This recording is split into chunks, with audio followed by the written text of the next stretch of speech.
Ассалому алейкум дӯстон, хуш омадед ба шабакаи мо. Дар навори имрӯза барои шумо тозатарин ва муҳимтарин хабарҳоро аз ҷаҳони ММА омода кардем ва боварӣ дорем ки навор ба шумо писанд меояд. Барои ҳамин наворро то охир тамошо кунед. Мо бошем оғоз мекунем. ҷангвари машҳури UFC Шара Булет гуфт ки агар муғориба байни Ҳамза Чимаев ва Дрикус Дуплеси баргузор гардад, ки ғолиб мешавад.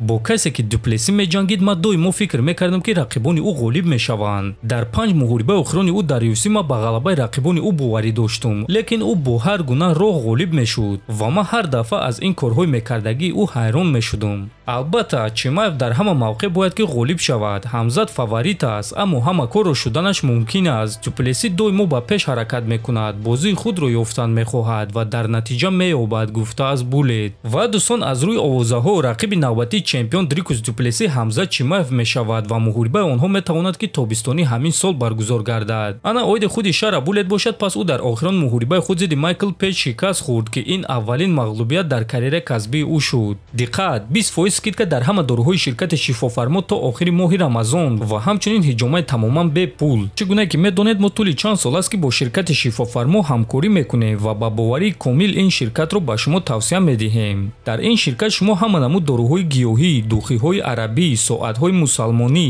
ҷойнамозҳо, шампунҳои гиёҳӣ ва боз бисёр дигар чизҳоро дастрас карда метавонед. Ин ширкат дастафка ба тамоми шаҳрҳо доранд, ҳамчунин мошинкаҳо барои риш ва мӯи сар, доруҳо барои фарбе ва харобшавӣ, равғани сиёҳдонаро низ аз ин ширкат дастрас карда метавонед. Рақамҳо дар рӯи экран, ҳатман аз номи канали Паҳлавон гап занед. шаби гузашта байни Чарлз Оливера ва Илия Топурия каме муноқиша шуд. Ана дар охир бошад Оливера ба Махачев визув дод.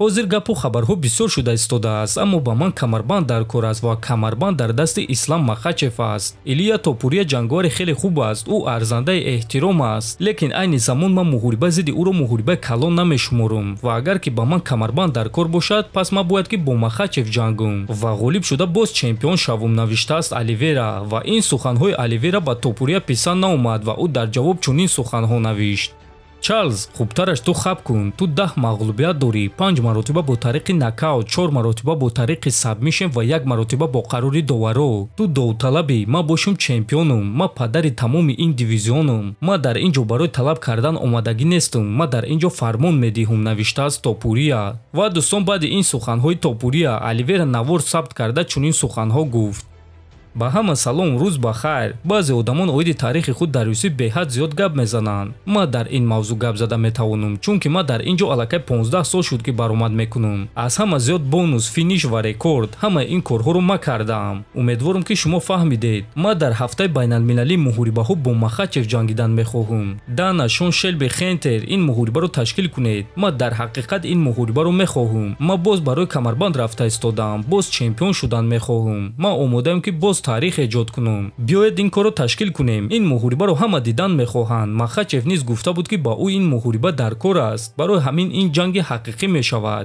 Ин муҳорибае ҳаст ки шумо мехоҳед, пас ин муҳорибае ҳаст ки шумо мегиред. Ба ман танҳо занг занед, гуфтааст Оливера. Ва дӯстон, чӣ гуна ки мебинем ҳамаи довталабон, Оливера, Гейҷи, Арман, Топурия, ҳамаи онҳо бо чемпион Ислам Махачев ҷангидан мехоҳанд, лекин кадоме аз онҳо рақиби чемпион шуда метавонад, ҳоло маълум нест. ба фикри худи шумо дӯстон, аз ин ҷангварон кадомаш бисёртар арзандаи муҳорибаи унвонӣ аст? Метавонед фикрҳои худро нависед. ҳатман дар YouTube канали мо обуна шавед. То боздид, хонободу сарбаланд бошед.